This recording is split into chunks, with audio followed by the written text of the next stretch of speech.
Welcome, everyone. Thank you for braving the elements that have not yet started but are about to start. So we have perfectly nestled this first lecture of the spring semester in between two snowstorms, and we'll pat ourselves on the back for that achievement. Thank you for coming. I'm Peter Manuelian, director of the Harvard Semitic Museum, and I'm delighted to welcome our speaker tonight, Dr. Jacquelyn Williamson. She studied Near Eastern languages and civilizations at Johns Hopkins University, earning her master's degree and later her PhD in Egyptology in 2009.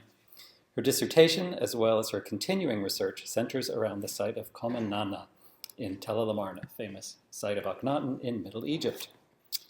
After serving as the assistant director to the American Research Center's Talatat project in Luxor, Egypt, for 2 years, she was awarded an ACLS Mellon New Faculty Fellow position at the University of California in Berkeley, where it is much warmer than it is here tonight.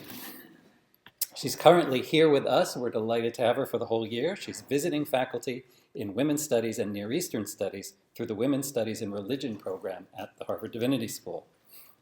And she's teaching a course this semester, which just got underway, called Sex, Gender, and Religion in Ancient Egypt, Mesopotamia, and Syria-Palestine. Are there any questions?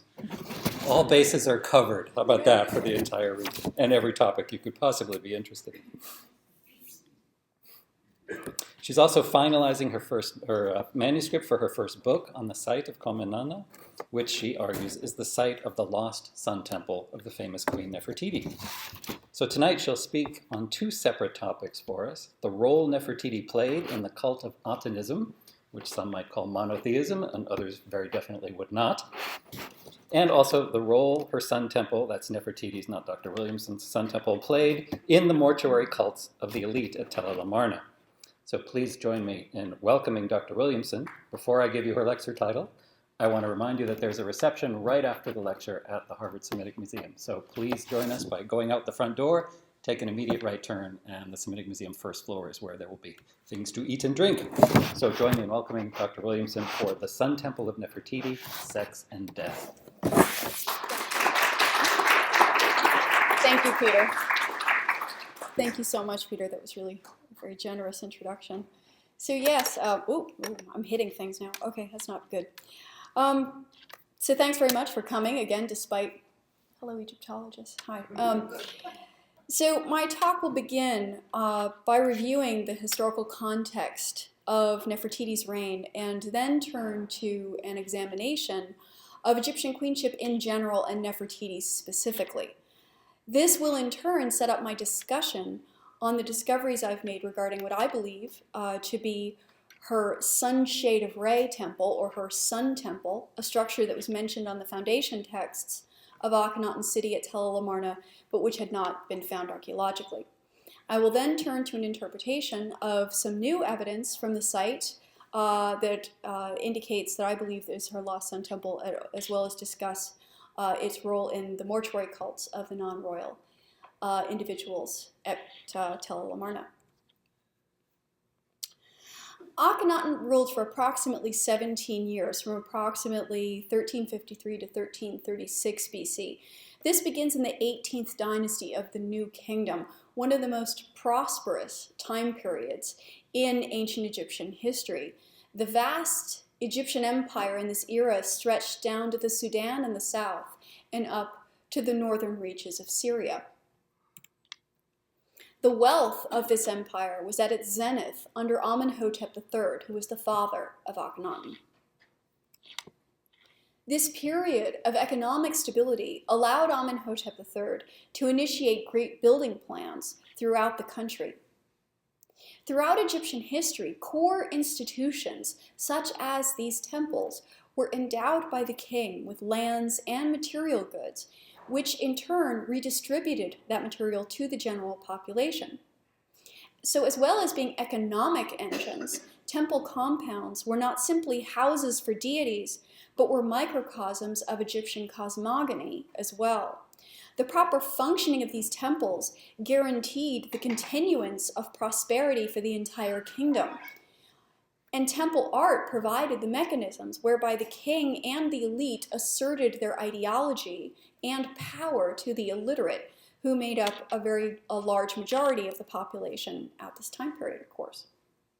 So art was not simply decoration, but rather can be understood for our purposes as artifact, because to make art or architecture was to give order to the world. For this reason, archaeology is often better at communicating the politics of a pharaoh's reign rather than a pharaoh's official texts. Amenhotep III instituted many changes during his reign. Although these were moderate changes, they were notable for a society that thrived on uniformity and tradition. The Egyptians had always venerated the sun god Re, also sometimes called Ra. However, Amenhotep III appears to have placed particular and unusual emphasis on the sun god Re. In year 30 of his reign, he changed his own long list of names and titles to include the name Aten. In its form as the visible sun disk in the daytime sky, the Aten was hailed as the actual image of the god Re, and Amenhotep III paid unusually marked attention to this previously very marginal deity.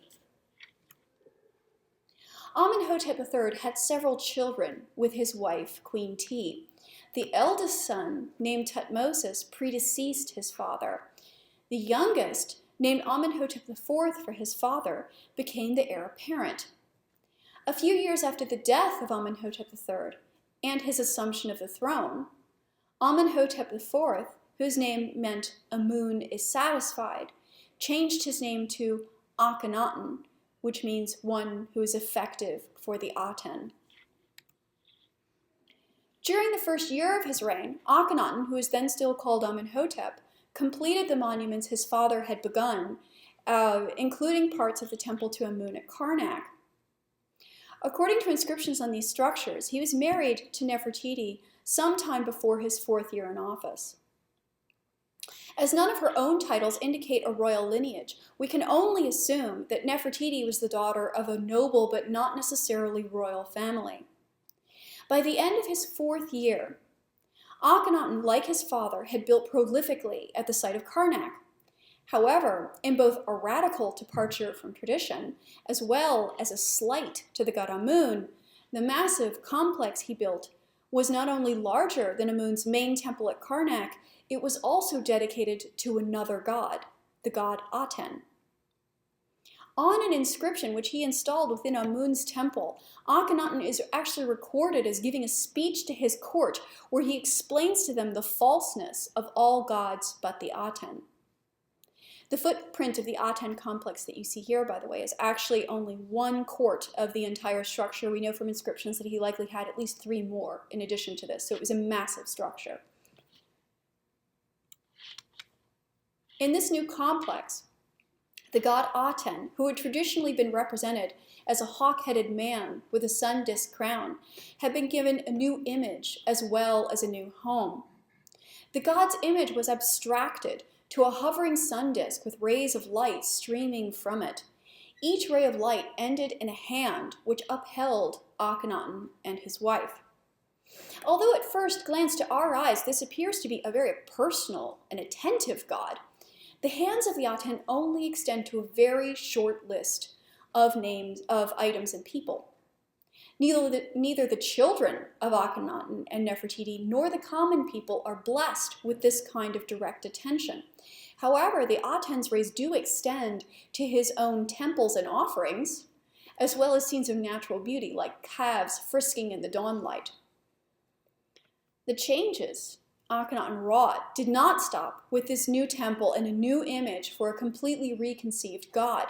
He created a new belief system, one that negated almost all the traditions of his people, including the time-honored burial practices. So Osiris was rendered anathema, all of the rituals associated with Osiris, and therefore the burial was also rendered anathema. And we have no definitive evidence for how the elite interfaced with their afterlife. I believe that I'm able to answer some of those questions today.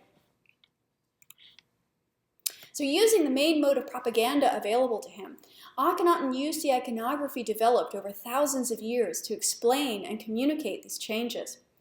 For example, he borrowed from representations of fertility figures like the Nile god Hapi, who is shown with a pendulous stomach and breast.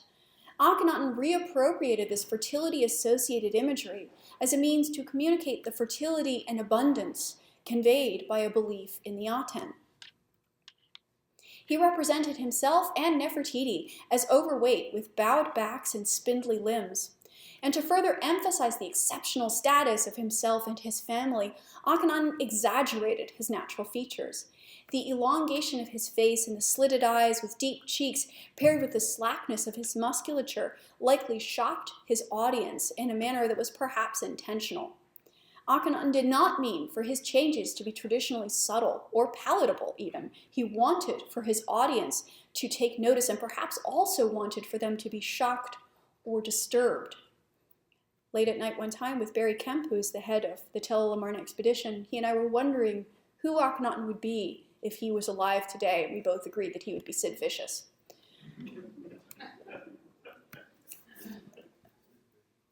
By this time, Amenhotep IV, whose name meant Amun is satisfied, had changed his name to the more explicit Akhenaten, one who is effective for the Aten, indicating by his name what the king felt was his true mission, which was to act on behalf of the Aten. He also began an eradication program directed at the worship of Amun. The names and images of the god Amun and many other traditional gods were hacked away in hundreds of temples all over Egypt. For example, on this block, the central figure of the god Amun has been partially hacked out. Gods associated with the sun god Re, however, were safe from this destruction, like Re's daughter Hathor. Around the 4th or 5th year of his reign, Akhenaten decided to move north, away from the southern city of Luxor, indicated by the orange star, to establish a royal city entirely devoted to the Aten in the virgin desert at el-Amarna in Middle Egypt. Even today, this is an arid place. His huge new city was erected very quickly and had several features that were not found in other ancient Egyptian sites. The only temples were those dedicated either to the royal family or to the Aten, and were not roofed, but consisted instead of huge courtyards completely open to the sun. The tombs at el-Amarna were not permitted to show the traditional afterlife or the rituals of burial, as I had mentioned before. Instead, they showed minimal scenes of the owner of the tomb himself, and focused instead on scenes of the royal couple only, worshipping the Aten on the tomb owner's behalf. In the north here, at this top of the map, you can see the start of the Royal Road, which is the main road that formed the central artery of the city. It begins with the royal palaces that were sited in that area, each occupied by separate members of the royal family. The road continues in a straight line to pass the main temples as well as the main administrative palaces of the site. And it ends at the site called Koma Nana, which I believe to be the site of the lost Sunshade of Re temple of Nefertiti. The modern site of the city, which Akhenaten called Akhenaten, or the horizon of the Aten, is a treasure for the archaeologist. Once the reigns of Akhenaten and Nefertiti ended, the court almost immediately left the area, and only small pockets of residential of people remained. The rest of the city was completely abandoned. With no subsequent occupation layers placed on top of the Amarna period structures, this allowed the city to be remarkably well preserved. This is the house of Ra-Nefer, which is not far actually from the dig house, which would be, actually you can see it in the foreground, but anyway, these walls are a little bit over my head to give you a perspective, so it's about 5'3" or so. The famous bust of Nefertiti, shown here, was also, of course, found at the city of el-Amarna, and I'm going to now explore Nefertiti and her queenship a little bit further. The office of the Egyptian queen was traditionally concerned with assisting and supporting the divine kingship both before and after the Amarna period. The depictions of Amenhotep III's Queen Ti in the tomb of Kerawef, which we see here, demonstrate this, as there Ti is explicitly equated with Ma'at. Ma'at is both a goddess and a concept that governed the way the universe functioned. Without Ma'at, considered proper cosmic order and truth, creation itself would cease to exist. At Queen Ti's temple in Sedinga in southern Egypt, she is also equated with Hathor, a goddess of sexuality and rebirth. These two examples, again, demonstrate the Egyptian tradition of equating the reigning queen with goddesses associated with the proper functioning, support, and regeneration of the entire universe. Queens, through their semi-divine magical fertility, are celebrated for their ability to offer rebirth to the king and the cosmos, thereby assuring eternal life. Female goddesses were essential to the rebirth of the cosmos, which the Egyptians believed happened absolutely every day at dawn. The king traditionally represented the male aspects of this rebirth or regeneration, while the queen represented the feminine or female aspects.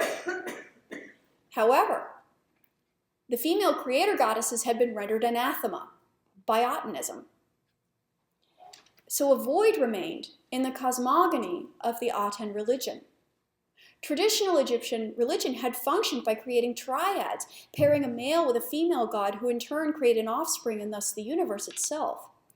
The only divine figure in the Amarna period, the Aten, was male or gender neutral. The traditional triad grouping was then recreated within the restrictions of Atenism to include Akhenaten and Nefertiti as the mythic offspring Shu and Tefnut of the very first creator god. The king and queen thus served to fill a void left by their abandoning of the traditional pantheon. It appears not only Nefertiti, but her daughters were perhaps all used to satisfy the need for a female divine presence associated with sexual rejuvenation. Nefertiti was associated with the solar goddess Hathor as early as their stay in Luxor. Hathor is known as the goddess of sexuality, fertility, and rebirth. The fact that Nefertiti often wears Hathor's trademark crown in the Aten temple at Karnak clearly associates her with this goddess and her abilities. Known as the Lady of Drunkenness, festivals held in Hathor's honor would put any fraternity kegger to shame. Any of them. Poems dedicated to Hathor emphasize sexual metaphor, and Hathor's sexual attributes are celebrated in many myths, including one where she flashes her pubic region to her father Re in order to shock him out of his depression. It did work. The adoption of this crown by Nefertiti establishes Nefertiti's status as a sex goddess in her own right, able to manifest the regenerative power of sexual rejuvenation herself. Although it was damaged in antiquity, the reconstruction here of Akhenaten's sarcophagus further demonstrates the role Nefertiti played in relationship to her husband. The sarcophagus is embraced on all four sides by figures of Nefertiti, who I've highlighted here in the light blue rectangles. Her image replaces the more traditional Isis, who normally embraces the royal sarcophagi to grant resurrection to the king. This is a reference to one of the best-known myths of ancient Egypt. After Osiris is dismembered by his jealous brother Seth, Isis, with her magic, puts Osiris back together and gives him the ability to have sexual intercourse with her one last time, during which she conceives Horus, a son to inherit his throne, thereby assuring the proper continuance of Ma'at, or all of creation. Isis's abilities to revive and create life and to continue the proper order of the universe are the reason she embraces sarcophagi. She is invoked there as a means to achieve rebirth. She is the medium through which the king is rejuvenated and reborn in the afterlife. By replacing Isis with the queen on this sarcophagus, Nefertiti is explicitly equated with these sexual abilities and magical capacity, again, a sexual goddess of cosmogony in her own right. Thus, Nefertiti is again equated with both Isis and Hathor, two goddesses whose sexual capacities grant resurrection and renewal to the king. These abilities are likely the forces being invoked and celebrated in Nefertiti's lost Sun Temple complex, which is to be more properly termed, after its ancient Egyptian title, a sunshade of Re temple. And that's the subject to which I'm now going to turn. A sunshade of Re temple can also be called a sun temple. It's a cultic locale particular to the New Kingdom, traditionally dedicated to the solar god. It encompasses rituals dedicated to the cosmogonic renewal of the world, associated with the solar cycle. The term sunshade refers not to actual shade, but rather that actions carried out in it are under the overarching auspices of the sun. Sunshades themselves are usually open to the sky so that the sun itself can see into it. Sort of an Egyptian irony, I suppose. The title sunshade of Re can be applied to a variety of structures, from structures ranging in size from a small chapel within the temple of another god, which is what you see here, or it can be applied to a large freestanding temple complex on and of itself. Due to its solar associations, sunshades of Re were very popular at el-Amarna, the capital city of Akhenaten, where a sunshade was frequently an entire complex dedicated to the Aten, who is the visible form of Re. We know through inscriptions that Akhenaten had given all the female members of the royal family their own sunshade, but sadly only 2 of these have been found archaeologically. Akhenaten therefore considers royal women to be the proper custodians of sunshade of Re temples, which had not been the case previously. Our primary evidence for the traditional objective of a sunshade of Re temple derives from the Mortuary temple of Amenhotep III, from an inscription detailing a sunshade of Re chapel that was located within it. On that stela, it is made clear that a sunshade temple was a locus for making offerings to the sun god in its form as a creator. When the sun sets every night, it is in the manifestation of the aging sun god who travels through the dangerous underworld to emerge reborn in the morning as the child sun. Through this rebirth, all of existence is also reborn again each day. The safeguarding of this rebirth was considered essential to the well-being of the land. The safeguarding of the sun god, simplified in Akhenaten's reign to the god Aten, would have been a very high priority to Akhenaten. However, as this is of course Akhenaten, he had to place his own interpretation upon these shrines. The sunshade's association with rebirth and renewal dovetailed neatly into his use of Nefertiti and his daughters as the representatives of the female divine regenerative presence needed by his cult, so he combined the 2. The sunshade temple of Nefertiti invoked her capacity as a creator goddess to satisfy, to safeguard, or perhaps even bring about the rebirth of the sun every day. This is a reconstruction of the Princess Maru-Aten's sunshade of Re temple complex. Before Koma Nana, it was the only excavated sunshade of Re temple at el-Amarna.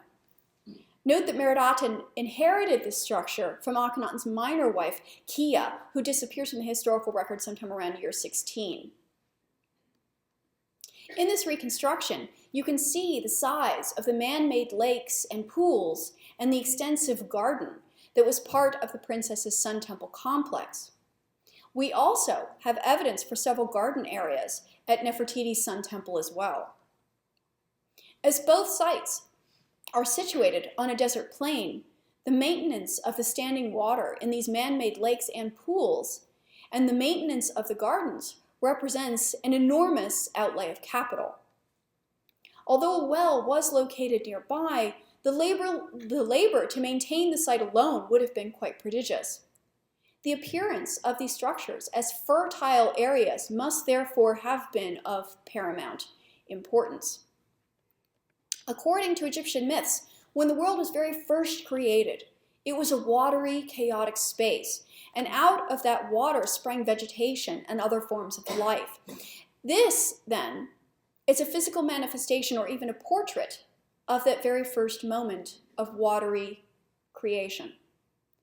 These items, again, all point to and suggest that the sun temples of both Nefertiti and her daughter were dedicated to those aspects of the queen that were associated with these regenerative aspects of queenship. This is not without precedent in Egyptian religion. Royal women could act as priestesses to Amun in an office called the God's Wife of Amun. Another title for this station was the God's Hand. This second title is a very explicit reference to the duties of the God's Wife of Amun, as it refers to the myth that the very first creator god masturbated in order to create the seed of existence that became the universe. Thus, the duty of the God's Wife of Amun was to inspire the god sexually in order to ensure this act of creation. You can see why sex figures predominantly in the title for this talk. So up until now, I've discussed the role of Nefertiti in Akhenaten's new belief system and the identity of sun-shaded ray temples in general as a means to explain the original function of those structures which were so significant to the Amarna period. I will now review my contention that the site called Koma Nana can be identified as the sun-shade temple of Nefertiti. Koma Nana is the Arabic title the locals have given this particular area, and we maintain that label. We will be discussing this site in relationship to the only other excavated sunshade temple complex, the sunshade which the Egyptians, this is ancient Egyptian, called the Maru-Aten. We just saw a reconstruction of this before, and it was originally dedicated to Akhenaten's secondary wife, Kia, and it originally had queenly associations as well. This is a view of the site of Koma Nana from Google Earth. These green lines outline the outer walls of the complex. It was approximately the size of 5 football fields. The site was partially excavated in the 1980s and 1990s by Barry Kemp, but due to budget constraints, the material from the excavation had not been subjected to an in-depth post-excavation analysis. I'm going to now continue by orienting you to the site itself, and then I'm going to review the inscriptional, art historical, and archaeological evidence that demonstrates, I believe, that the site is the sunshade temple of Nefertiti. I have here a schematic map of Koma Nana as produced by Barry Kemp. Excavations revealed a mud brick buttressed wall in the green line with 4 entrance gateways. There were 2 of these entrance gateways or pylons in the western wall, 1 in the eastern wall, and a 4th in the southern wall. There were likely more than we have here. There was an internal wall found in these locations here, running down the center, that bisected the entire enclosure, running east to west between the 2 gates in the western wall, which created 2 separate areas within the enclosure, thus looking just like the Maru-Aten. The buildings in the southern half are better preserved than those in the north. They were set back off the north-south axis of the space and rest in the eastern half of the area. Before this area, it's very, very flat. This area that I have labeled as a depression is actually extremely flat. It was intentionally flattened that way. And in another lecture, I discussed why I think that is. There was a row of small houses that was likely for priestly accommodation in the southeast corner. The elevated central platform has been called the central platform. And to the north and south of this platform are 2 large buildings, respectively called the South Shrine and the South Pavilion. The northern enclosure is much less understood. Settlements dating to the Coptic and Roman eras had been established on top of the Central Amarna period structures there. And according to the excavations, the size of the tops of the walls, the Amarna period walls uncovered, were very large. But other than the fact that it was large and mud brick, we don't know anything about it. There was a large-scale industrial baking and brewing area that was discovered in the northeastern corner of the enclosure. This region was also found to be dense with a particular kind of bread mold, and that's a subject that I'm going to return to later because it's a significant element of this analysis. A second stone structure was found directly opposite the dividing wall from the South Shrine and the southern enclosure. It's been called the North Shrine. Like the South Shrine, it was on an east-west axis and was probably aligned with the northwest pylon entrance in the western enclosure wall. Unlike the rest of the mud brick complex, the North and South Shrines were constructed of stone, and extensive fragments of decoration were uncovered from there. Thus, these are likely the primary cultic spots. In addition, there were several garden plots that have been excavated, so we know that, that it also had extensive garden areas, perhaps even to rival the Maru-Aten, but excavation is not extensive at the site yet. So I'm going to now discuss the inscriptional evidence for identifying Koma Nana as the sunshade of Nefertiti. This block, 2570, retains part of a royal head and a fragmentary inscription. The long upright of the fan for the Egyptologists in the audience is preserved in the viewer's right column, which is over the sun hieroglyph in a logographic stroke. On this sandstone fragment, 2640 at the bottom, poor craftsmanship and preservation cause the epigraphy to be a little problematic until you view it in raking light. And on examination, you can see that it also preserves the word shoot ray, which again means sunshade of ray. There is no doubt then that Koma Nana is a sunshade temple. However, as is very often the case archaeologically, I have hundreds of examples of Nefertiti's titles, but none that join directly to the title sunshade of ray, because that's the way archaeology works. So, missing the smoking gun, I also should say, for the Egyptologists in the audience, I have no evidence for any other royal female from the site either. Hers are the only royal female titles that I have. I have evidence for her daughters, but nothing of any of the other royal women who could potentially be the owner of this shade. In that first block we saw here, you can see the forehead of the royal person wearing the uraeus snake, the royal snake. Maru-Aten Krauss and I have both found that at el-Amarna, Nefertiti wears the single uraeus, and no other female of the royal family, including Akhenaten's mother, Queen T, shares this feature. There are actually now 2 exceptions to that statement, but there are only 2, as opposed to hundreds of examples of Nefertiti wearing a single uraeus. So that's the exception that proves the rule. This is unlike the earliest representations at Karnak, where Nefertiti can be shown with a Nefertiti is always shown with a double uraeus. This is likely, therefore, to be either Akhenaten or Nefertiti. There is only one, in addition, I have many fragments of Nefertiti's names and titles from Koma Nana and none of Queen T. So if this had been Queen T's sunshade, I would have found many examples of her name in the corpus, and I don't. I only have Nefertiti. However, again, I want to emphasize that this is not a smoking gun or ironclad proof that the site is indeed Nefertiti's. But I do believe that the archaeological context provides additional support for this thesis. The pottery bread molds that I had mentioned before from the industrial baking area of the north enclosure, which again we just discussed, provided essential evidence for the analysis of the site. In the form of a cone, they produced the distinctive bread loaves associated in the New Kingdom with festivals and special events. Only 2 other areas at el-Amarna, the Great and Small Aten temples, had both concentrations of these molds as well as large-scale industrial baking areas. Barry Kemp believes that this indicates Koma Nana had the same preeminence in the city as those 2 structures, and that the area can be associated, therefore, with the very first building plans of Akhenaten of the city. Koma Nana's location in the city is also an indicator of the site. It is aligned directly on the original pathway of the royal road as it was very first conceived. After a time, the road deviated in the southern suburb to follow the natural contours of the southern suburb in parallel with a riverbank. But Koma Nana does not follow this altered pathway. It sticks to the original road. It is therefore very likely to have been part of the very first wave of construction at el-Amarna. As one of the earliest buildings on the Amarna plain, we believe the site is associated with an inscription detailing the founding of the city on the boundary stele of Akhenaten. On these inscriptions, Akhenaten indicates several buildings were to be constructed first at Akhenaten. The first 2 buildings in this inscription, the house of the Aten and the mansion of the Aten, have long been identified as the Great and Small Aten temples in the central city.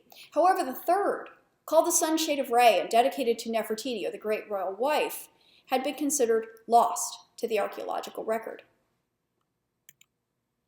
So to summarize the points that I've just been trying to make, According to the boundary stela, 3 buildings were to be constructed first at Tel el-Amarna: the house and the mansion of the Aten and the sunshade of Re temple of Nefertiti. And only 3 sites at Amarna were provided with industrial food production areas, and only 3 sites have evidence of conical bread molds.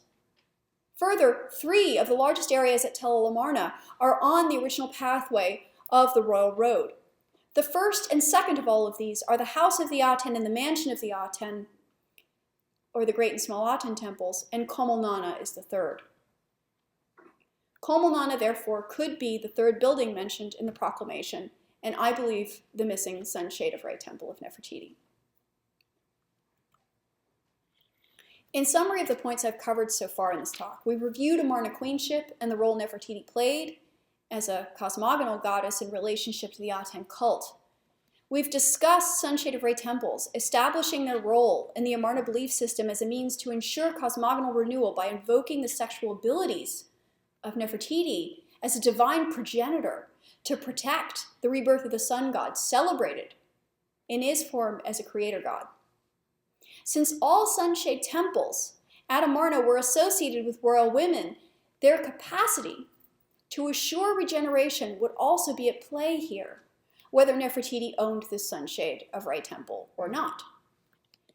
We have also reviewed the evidence that supports the identity of Koma Nana as a sunshade of Re temple, and also reviewed the evidence that indicates it was in all probability owned by Nefertiti. We can say, however, with complete confidence that Koma Nana is a sunshade of Re temple, and that it is associated with the regeneration and rebirth of the sun god, assisted by the royal women, or the royal woman, who owned this structure. I'm going to now turn to a discussion of the evidence for Koma Nana's funerary role at Tel el-Amarna.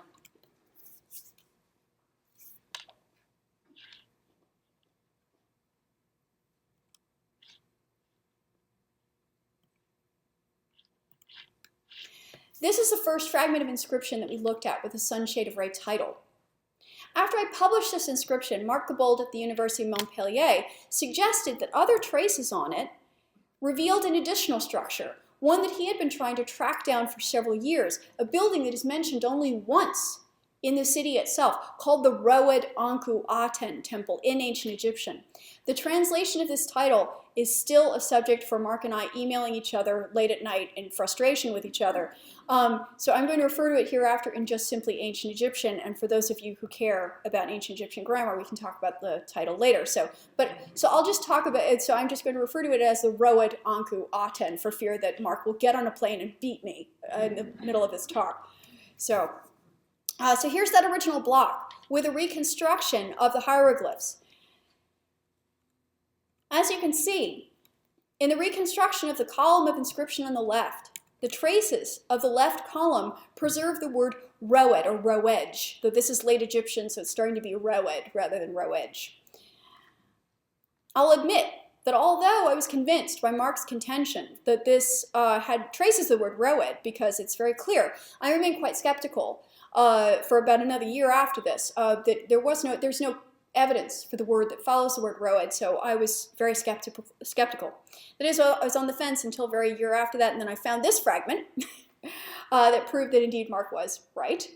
And so I'll separate these again.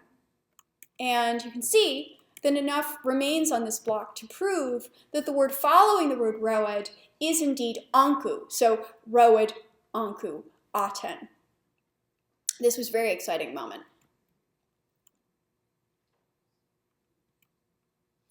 So after I discovered that block, the next few seasons yielded even more examples of this title. And using this evidence, the full ancient Egyptian title of the site can be reconstructed as you see here, which has been highlighted in yellow.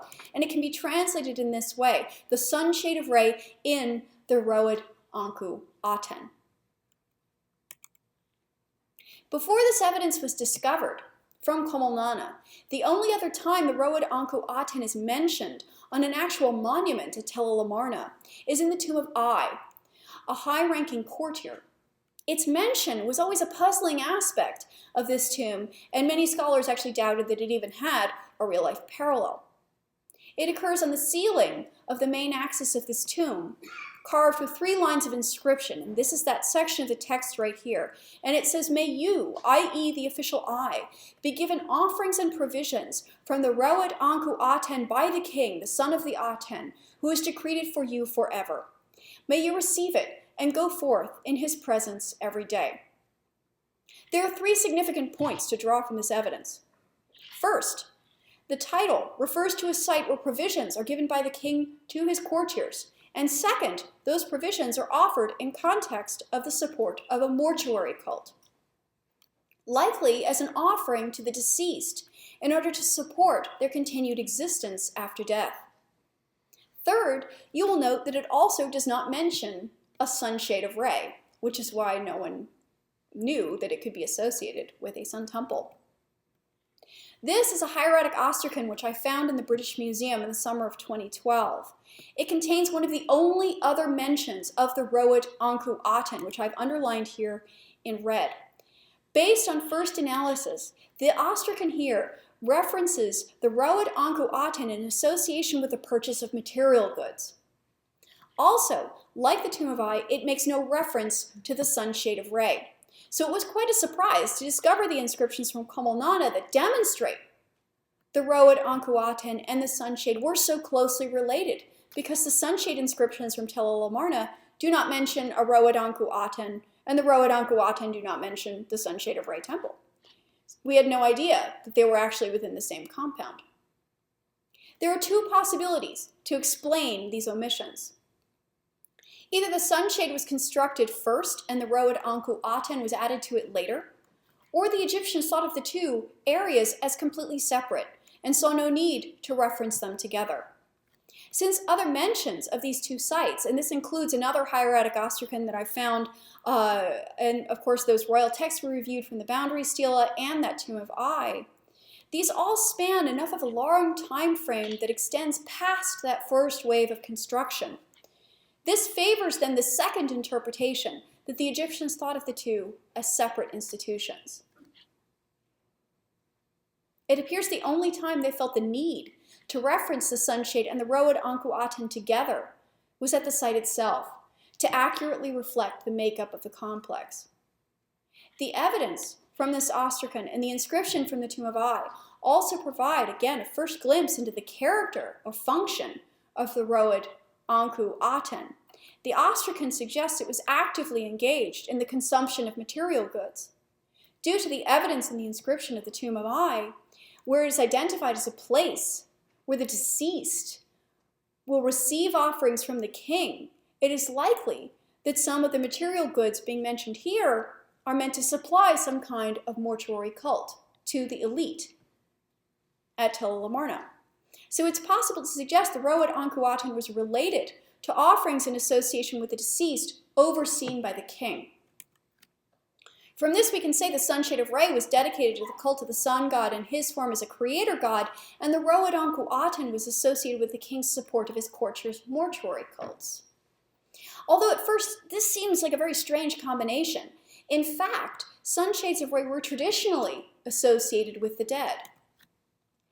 The mortuary temple of Hatshepsut, which contains the earliest sunshade of Re chapel, is located in Luxor, or Thebes, on the west bank. Located in Sheikh Abdul-Gurna, close to her mortuary temple, the tomb of Hatshepsut's overseer of the treasury, named Senemiya, preserves an important inscription that discusses how his spirit will participate in the sunshade of Re cult after his death. This inscription comes from a stela in that tomb of the overseer of the treasury. The third prayer on that stela begins with these 2 sentences, and the translation is, "May you eat the offering bread to the side of the stairs in front of Ptah, Lord of the Aeneid. May you take half of that bread to the place where he is upon the altar of the sunshade of Re." This is a picture of that sunshade of Re chapel at Hatshepsut's mortuary complex, the one referred to by the inscription that we just read. We can understand from this text that the sunshade of Re is a place where the dead can go after death to eat the offering bread left there at the side of the stairs, and the deceased is further advised to bring the part he does not eat to the sunshade altar itself, where he will meet with Ta, one of the other deities associated with the rebirth and regeneration of the sun. This establishes that sunshades were associated with the mortuary cults of non-royal people as early as the reign of Hatshepsut, with the interesting twist that the dead person comes to the shrine as a spirit. In addition to this inscription, we can see that sunshades of Re were often placed within mortuary environments. In fact, they are actually usually chapels within the mortuary temples of pharaohs. And this includes the example we see here, which is actually in Hatshepsut's mortuary temple. But this also includes examples such as the Amenhotep III mortuary temple we saw, as well as Ramses III, which is a later 19th dynasty pharaoh. His mortuary temple also had a sunshade of Re. So these were clearly being associated with mortuary environments. So sunshades of Re temples are associated before and after the Amarna period with mortuary cults. They are often placed in funerary temples and are described as areas where the dead can go to both give and receive offerings. The question that this should raise is why sunshades of Re temples should be associated with the dead. The most likely answer for this, in my opinion, is the regeneration implied by the daily rebirth of the sun god. In fact, as we discussed, resurrection of the sun god every day was a key component of the sunshade of Re chapels, and the fact that the dead would wish to be associated with the daily rebirth cycle of the sun should surely not be surprising. Further, the sexual aspects of this rebirth that we have discussed in association with Nefertiti and all the royal women would also have played a role in making this location ideal for the daily rebirth not only of the sun, but also for the dead at Tel el-Amarna as well. Although it's too early in this research to suggest more details than I already have, this provides us with new information regarding the mortuary cults of the non-royal elite at Tel el-Amarna. Their rituals of burial and means of sustenance in the afterlife are relatively unknown because they are not described in detail in their tombs. The discovery of the Road Anku-Aten and its association with the sunshade of Re temple at Koma Nana allows us to glimpse some of the activities that would have taken place to sustain the dead for eternity under Atenism.